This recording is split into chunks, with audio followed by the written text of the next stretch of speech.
Hello, आइए शुरू करें हम सीक्वेंसेस। और ये पहला लेक्चर है, इसमें फाउंडेशन। सीक्वेंस आप पहली बार इंटरमीडिएट में पढ़े थे, आई थिंक 11th स्टैंडर्ड में। हिंदी में जो लोग पढ़े होंगे उस सीक्वेंस को अनुक्रम पढ़े होंगे।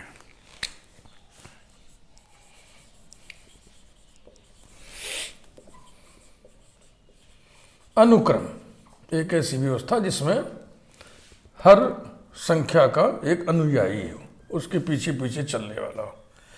एक संख्या लिख दिया हमने, एक संख्या और लिख दिया, एक संख्या और लिख दिया, एक संख्या और लिख दिया, ऐसे लिखते चले गए।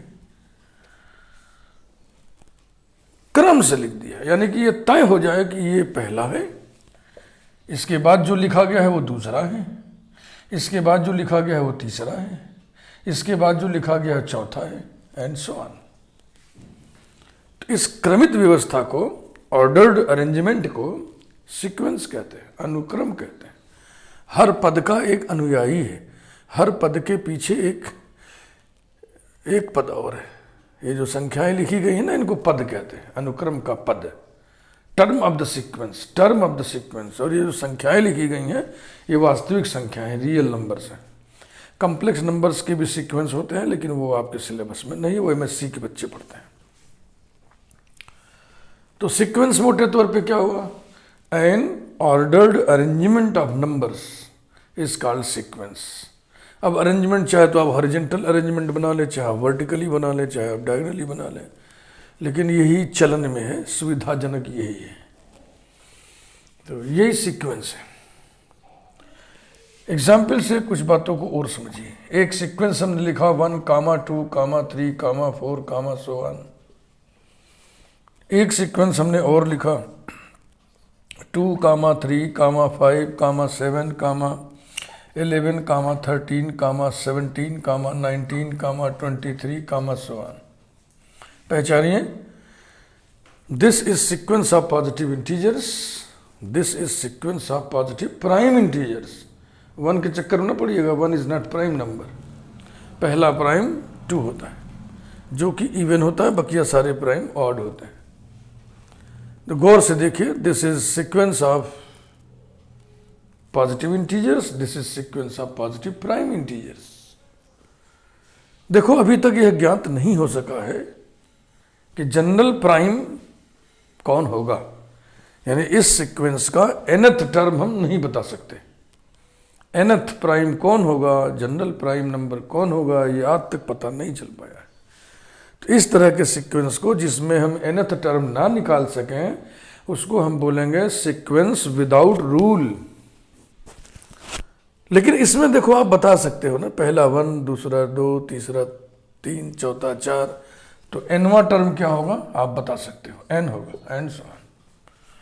तो जिस सीक्वेंस का nth टर्म बताया जा सके उसको बोलते हैं सीक्वेंस विथ रूल, जिसमें ना बताया जा सके उसको बोलते हैं सीक्वेंस विदाउट रूल। ठीक है भाई। तो अब सीक्वेंस जो हम लोग पढ़ेंगे उसमें जो टर्म होंगे सारे के सारे रियल नंबर्स होंगे, और सीक्वेंस का nth टर्म निकाला जा सकने वाला होगा।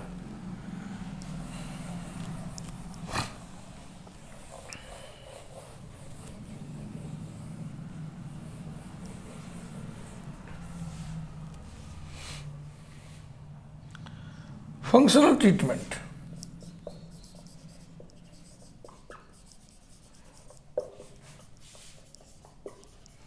Functional treatment of sequence.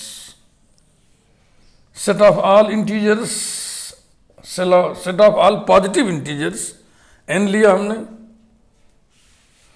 इधर set of all real numbers लिया, इसके एलिमेंट्स आपको मालूम है 1, 2, 3 and so on, n and so on. एक मैपिंग लिया हमने जो इसके हर एलिमेंट को इधर किसी रियल नंबर पर मैप करती है, ये फंक्शन है मान लीजिए, है ना।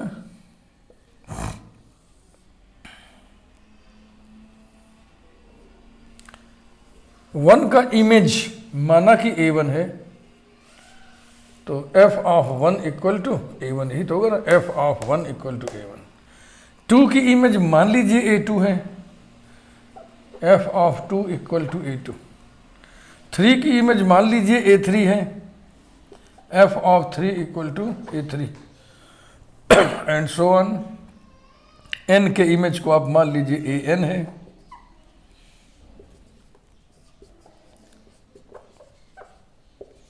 ठीक है ना। तो ये जो इमेजेस हैं ना, ये जो इमेजेस हैं, इनकी जो व्यवस्था बनेगी उसी को हम सीक्वेंस कहते हैं। यानी सीक्वेंस कौन हुआ? A1 comma A2 comma A3 comma so on comma AN comma so on. This is the sequence. ये कौन है समझ रहे हैं ना? इमेजेस, इमेजेस की व्यवस्था है। और ये व्यवस्था ऑर्डर्ड है। क्यों? क्योंकि ये ऑर्डरिंग में लिखा है ना, पहला एलिमेंट 1, फिर दूसरा 2, तीसरा 3, चौथा ना। तो हम गिनती ऐसी तो गिनते 1 2 3 4। तो जो 1 का इमेज है वो पहला एलिमेंट हुआ, टर्म हुआ। सीक्वेंस में लिखी हुई संख्या को एलिमेंट कदापि न बोलिएगा, टर्म बोलिएगा। जो 2 का इमेज है वो सेकंड टर्म है, जो 3 का इमेज है वो थर्ड टर्म है, जो 4 का इमेज है वो फोर्थ टर्म है, जो n का इमेज है वो nth टर्म है। तो ये ऑर्डर्ड हुआ ना, ऑर्डर्ड हुआ। और ये कितनी इमेजेस आएंगी? असंख्य, जितने इसमें एलिमेंट होंगे। तो ये सीक्वेंस को अब एक बार फिर से देखें। This is an ordered arrangement of real numbers, infinite real numbers, in which nth term can be found. तो ये जो nth टर्म है AN equal to F of n for all n belonging to capital N। इसी से सारे term निकल रहे हैं, गौर से देख लो। Such an explicit formula is called rule of the sequence. Explicit माने स्पष्ट। इस तरीके के स्पष्ट सूत्र को, फार्मूले को हम रूल ऑफ द सीक्वेंस कहते हैं, क्योंकि इसी से पता चल जाएगा ना कि A1 कौन है, A2 कौन है।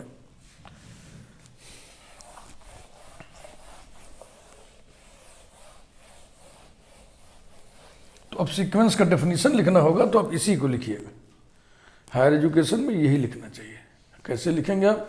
Late f from n to r be a function such that f of 1 equal to A1, f of 2 equal to A2, so on, f of n equal to AN, so on. Then the ordered arrangement A1 comma A2 comma A3 comma so on comma AN comma so on is called a sequence. Real numbers के sequence हम लोग पढ़ रहे हैं, इसको real sequence कहते हैं। लेकिन हम बार बार रियल सीक्वेंस नहीं बोलेंगे, सीक्वेंस केवल बोलेंगे।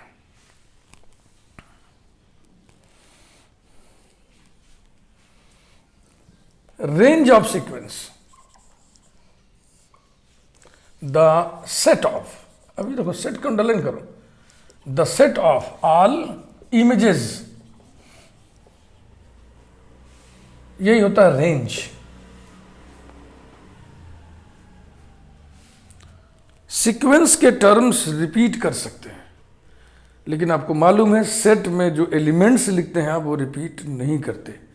सेट में एक एंट्री एक ही बार लिखी जाती है। जो सेट में नंबर्स लिखेंगे हम उनको हम एलिमेंट ऑफ द सेट कहेंगे, और जो सीक्वेंस में हम नंबर्स लिखेंगे उन्हें हम टर्म ऑफ द सीक्वेंस कहेंगे। ये एलिमेंट और टर्म में कंफ्यूज ना करिएगा, बहुत क्लियर कट कॉन्सेप्ट रखिए। एग्जाम्पल से इस बात को समझिए। एग्जाम्पल 1, चलो पहला सीक्वेंस हम उठाते हैं। Sequence AN equal to sequence 1 comma 2 comma 3 comma so on comma n comma so on.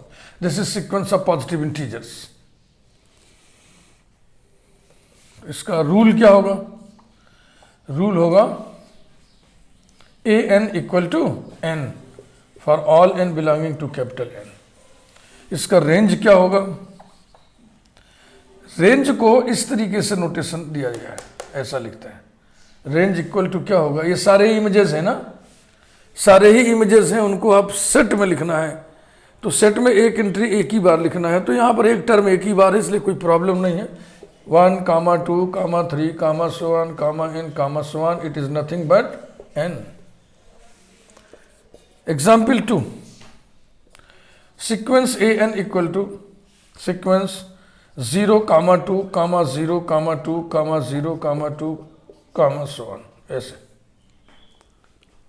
इसके लिए रूल लिखने की कोशिश करिए। A n equal to 1 plus minus 1 whole to the power n for all n belonging to n। Check करो, n equal to 1 रखोगे तो 1 minus 1 0, पहला टर्म आ गया। n इक्वल टू 2 रखोगे तो 1 प्लस 1 2, दूसरा टर्म आ गया। n इक्वल टू 3 रखोगे, n 1 माइनस 1 इक्वल टू 0, तीसरा टर्म आ गया। n इक्वल टू 4 रखोगे, 1 प्लस 1 2, चौथा टर्म आ गया। ऐसे ही आता चला जाएगा अल्टरनेटली 0 2 0 2 0 2 एंड सो ऑन। इसकी रेंज क्या होगी?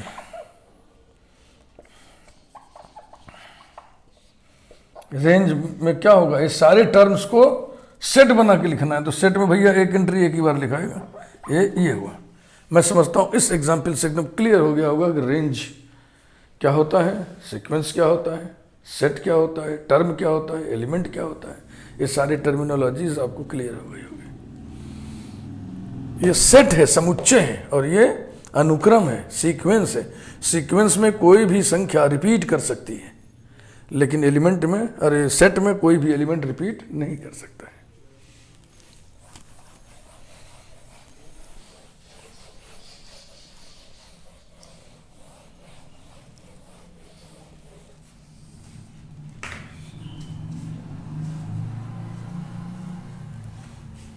एक सीक्वेंस की चर्चा हम जरूर करना चाहेंगे, Fibonacci sequence. Fibonacci sequence, Fibonacci mathematician का नाम है। ये इसका रूल है, a1 equal to 1, a2 equal to 1 and an equal to an minus 1 plus an minus 2 for all n greater than और इक्वल टू 3। ये वाला जो ये n इक्वल टू 3 से लगेगा ना, ये n इक्वल टू 1 के लिए ये है, n इक्वल टू 2 के लिए है, तो n इक्वल टू 3 के लिए। अब यहाँ 3 रखोगे तो यहाँ क्या आएगा, a2 प्लस a1, यानी an के बाईं तरफ के दो टर्म्स का सम है ये। तो ये सीक्वेंस कैसे बनेगा, आओ बनाएं। पहला टर्म 1 लिखा है, दूसरा टर्म 1 लिखा है, तीसरा यहाँ क्या लिखोगे, ये देखो a3 equal to a2 plus a1, a2 plus a1, a2 plus a1, माने इसके जस्ट पहले वाले दो टर्म्स का सम, ये।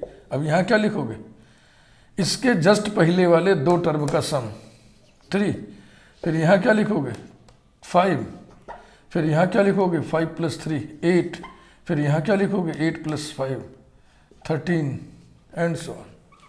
This is Fibonacci sequence.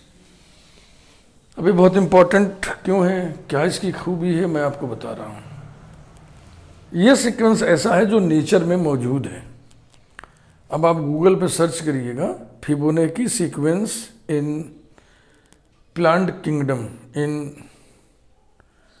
Animal kingdom, तो आपको मिलेगा। मधुमक्खी के छत्तों में होता है, तने को काटेंगे जो छल्ले बने रहते हैं उसमें होता है, पत्तियों की व्यवस्था में फिबोनेकी सीक्वेंस होता है, कई जगह फिबोनेकी सीक्वेंस मौजूद है। बहुत ही रोचक सी ये बातें हैं, इसको आप जरूर गूगल पर सर्च करके पढ़िएगा।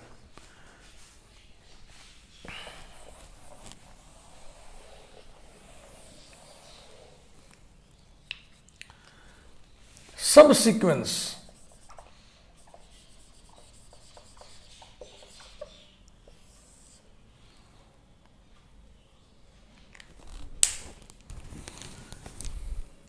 एक सीक्वेंस लिया,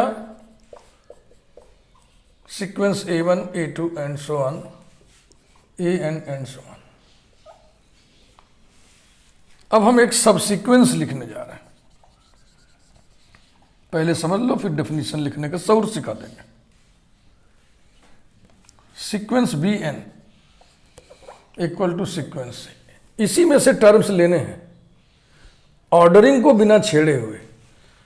मान लिया हमने ले लिया a3, उसके बाद हमने ले लिया a7, उसके बाद हमने ले लिया a13, उसके बाद हमने ले लिया a23, उसके बाद हमने ले लिया जो है a42 एंड सो ऑन, ऐसे लेते चले गए।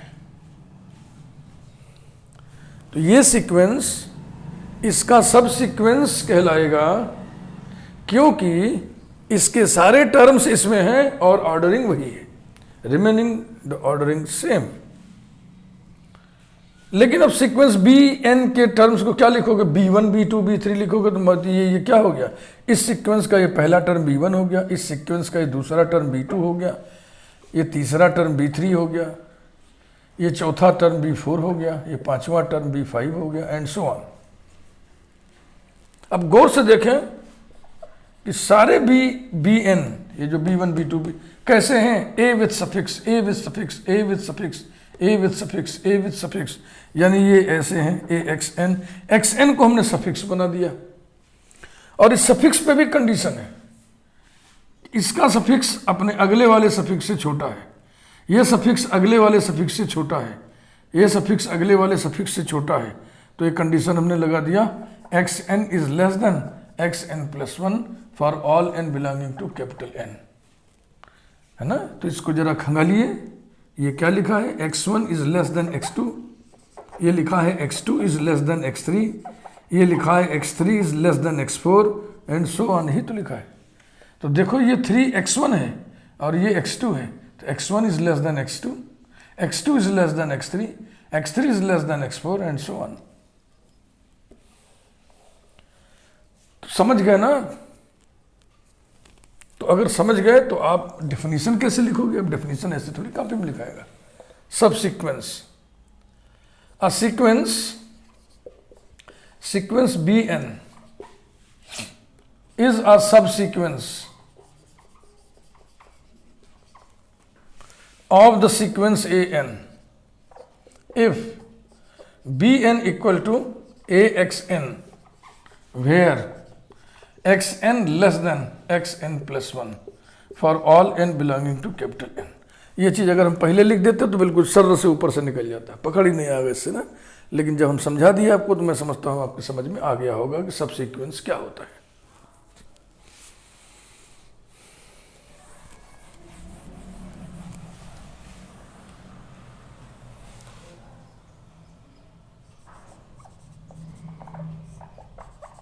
चलते चलते कुछ बातें और देखिए। इंटरमीडिएट में आपने सीक्वेंस पढ़ा है, तो वहां पे क्या पढ़ा है आपने, सीक्वेंस के बारे में हल्का आइडिया है शुरू में, और उसके बाद सीक्वेंस का पर्टिकुलर फॉर्म पढ़ा है आपने जिसको बोलते हैं progression.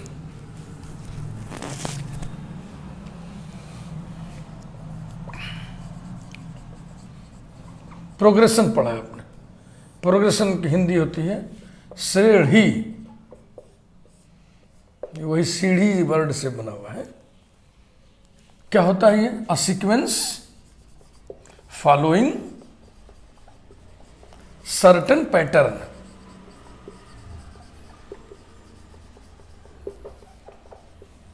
Is called a progression. Progression में भी आपने दो प्रोग्रेशन पढ़ा है। नंबर 1 एपी पढ़ा है।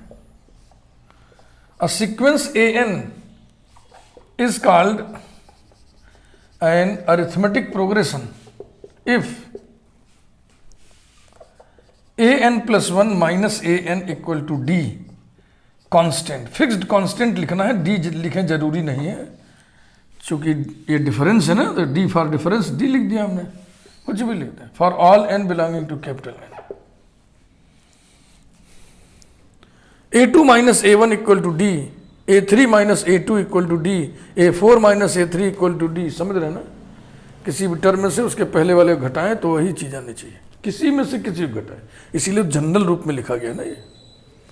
इसी में एक बात और, if sequence an is an AP then an is equal to, यानी nth फार्मूला, यानी रूल क्या होगा, first term a1 plus n minus 1 into D. दूसरा प्रोग्रेशन आपने पढ़ा है geometric progression. Sequence an is called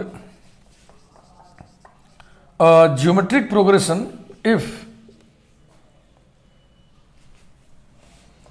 the ratio an plus 1 upon an equal to fixed constant, मैंने उसको r लिख दिया, r for ratio constant for all n belonging to capital N। जब difference constant हो तो AP, जब ratio constant हो तो GP। इसी में एक बात और समझ लीजिए, लिख लीजिए, if sequence an is a GP then rule of the sequence will be an equal to a1 into r to the power n minus 1। तो ये आप इंटरमीडिएट में पढ़े हुए, इससे अधिक की जानकारी जरूरत नहीं, बता इसलिए दिया कि आपको ये न लगे कि जो सीक्वेंस आप पढ़ रहे हो कोई बहुत अजीब चीज पढ़ रहे हो। नहीं नहीं, आप पहले से पढ़े हुए जानते हैं आप। तो सीक्वेंस बोले तो मोटे तौर पे नंबर्स माने रियल नंबर्स को, इनफाइनाइट रियल नंबर्स को हम ऑर्डरिंग में लिख दें। ऑर्डरिंग में लिख दें माने तय हो कि पहला कौन है, दूसरा कौन है, तीसरा कौन है, चौथा कौन है। तो उस अरेंजमेंट को हम सीक्वेंस कहते हैं, अनुक्रम। लेकिन मैपिंग की जुबान में, फंक्शन की जुबान में हम जब लिखेंगे, और जब भी लिखना होगा, जब भी आपसे कोई पूछे हायर एजुकेशन के बच्चे को, तो ये डेफिनेशन बोलना चाहिए, let f be a function from n to r such that f of 1 equal to a1, f of 2 equal to a2, f of 3 equal to a3 and so on, f of n equal to an and so on. Then the arrangement a1 comma a2 comma a3 comma so on comma an comma so on is called a sequence in which each image is called a term। Image को term कहते हैं। अब ये notation देखो हम use कर रहे हैं, सीक्वेंस को इसी तरीके से लिखा जाता है। एक नोटेशन और भी है, जाने रहिए, नोटेशन तो सब जानना चाहिए।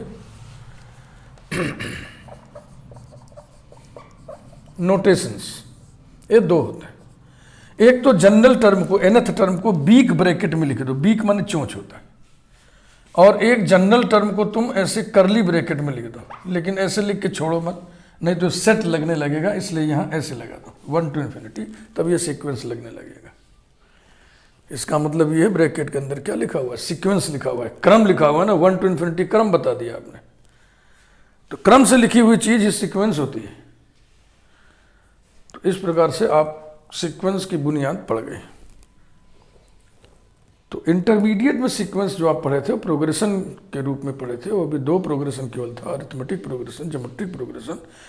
लेकिन अब बीएससी में जो आप सीक्वेंसेस पढ़ेंगे उसमें कुछ जनरल सी बातचीत होगी, कुछ और बातचीत होगी, और कैरेक्टर्स की बातचीत होगी, जैसे कि हम सीक्वेंसेस के बाउंडेडनेस पढ़ेंगे, बाउंडेड सीक्वेंस क्या होते हैं, हम सीक्वेंस की मोनोटोनिसिटी पढ़ेंगे। मोनोटोनिक फंक्शंस आप पहले से पढ़े हुए हैं, तो आप सीक्वेंस की मोनोटोनिसिटी पढ़िए। फंक्शंस का बाउंडेडनेस आप जानते हैं, तो आप सीक्वेंस की बाउंडेडनेस जानिए। लिमिट ऑफ सीक्वेंस, फंक्शन की लिमिट आप जानते हैं, तो आप सीक्वेंसेस की लिमिट जानिए। लिमिटिंग पॉइंट आप सेट्स का जानते हैं, लिमिटिंग पॉइंट ऑफ सीक्वेंसेस का पढ़िए। ये सब हम लोग पढ़ेंगे। Okay, thank you. चैनल को सब्सक्राइब जरूर करिए, बेल आइकन जरूर दबाइए, ठीक है ना। Thank you very much.